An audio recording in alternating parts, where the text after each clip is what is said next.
All right, so here is our winter tree silhouette, like we are looking up from the forest floor of a beautiful winter sky.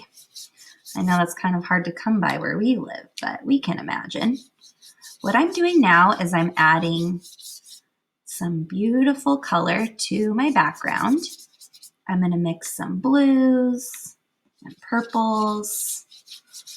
I went a little dark there with the purple, so I'm going to try to get that down with some water. If you don't have watercolors where you're at, that is okay. You could use regular markers. Remember how we learned how to turn our markers into watercolors? You could use that.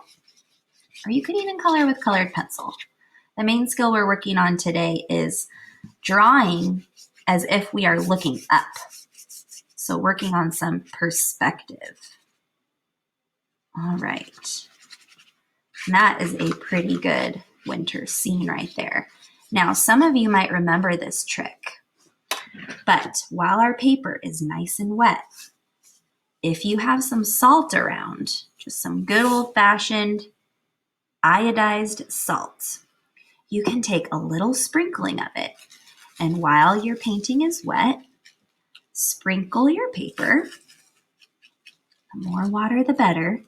And as that dries, the salt is going to turn into what looks like snowflakes. And I think that'll be the perfect final touch on our winter sky.